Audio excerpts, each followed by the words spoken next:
Hello everyone, welcome back to Shady Movie Reviews, and today we're going to be talking about Spider-Man Far From Home.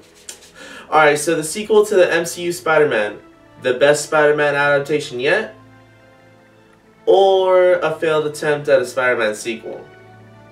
Let's talk about it. Alright, so let's just dive right into the plot of this film. Alright, so in Spider-Man Far From Home, we follow Peter Parker and the ramifications of Infinity War and Endgame.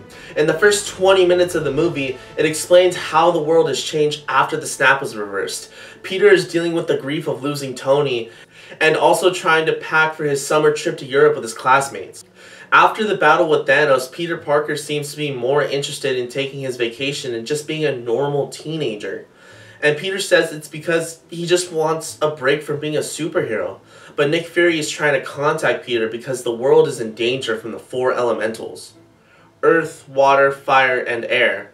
So it's up to Peter, Nick Fury, and now Mysterio to stop the elementals and save the world. At the same time, he's also trying to enjoy his vacation in Europe and trying to work up the courage to finally tell Michelle how he really feels.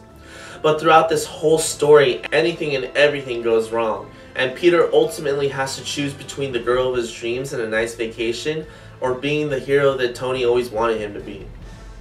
Alright, so on to my positives and what I liked about the film.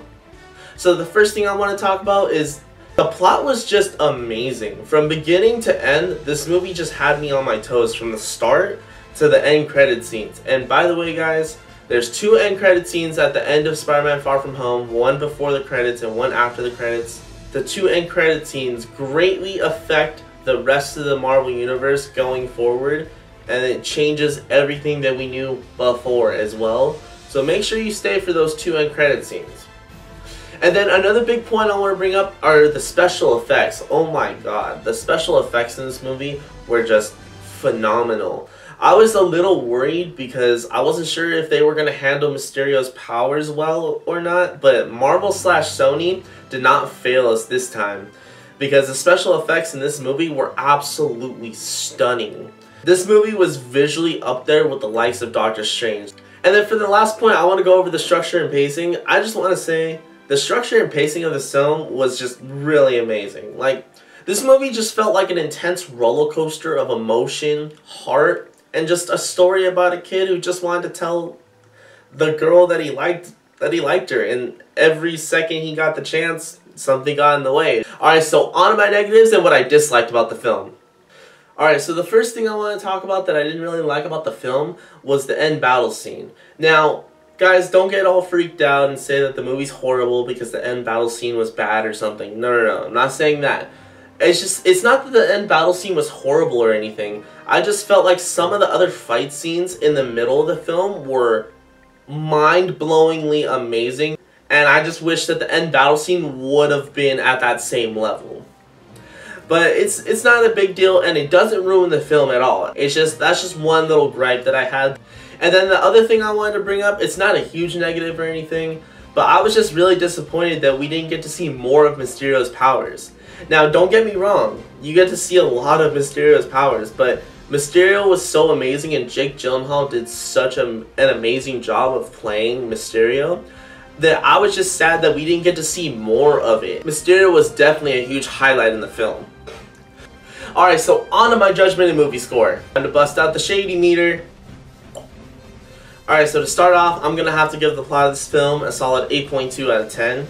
Because this movie was just so amazing. Like, the story of this movie was just, it was awesome. I loved it. It was unpredictable. It was fun. It was action-packed. It was everything you wanted out of a Spider-Man film. And then I'm going to go ahead and give the acting a solid 8 out of 10 because, as usual, Marvel does not fail in the acting department. Tom Holland, once again, killed his role as Spider-Man, played his role amazingly, and Jake Gyllenhaal, as I said before, Jake Gyllenhaal is an amazing actor. He's one of my favorite actors, and it's because he can play just about anything, and he plays it so well. If you guys want to see a good movie with Jake Gyllenhaal, I suggest checking out Nightcrawler. That's a good one.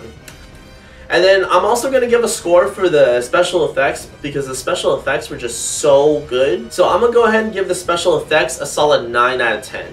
And then I'm going to go ahead and give the structure and pacing a solid 8.5 out of 10 because the movie from start to finish, it was so well put together. There weren't any slow points. You were engaged. You wanted to keep knowing what was happening.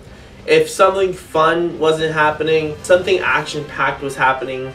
If something action-packed wasn't happening, there was good character development. If there wasn't character development, there was beautiful cinematography of Europe and seeing all these different places and this world building. And then for my overall score, guys, I'm going to have to give Spider-Man Far From Home a solid 8.8 out of 10. So if you guys are going to go see Spider-Man Far From Home, no shade in sight. So, Spider-Man Far From Home, have you guys seen it? Have you guys not? Jump down in the comment section. Let's start a conversation. Remember to like, subscribe. Thank you guys for watching this video, and I'll see you guys next time.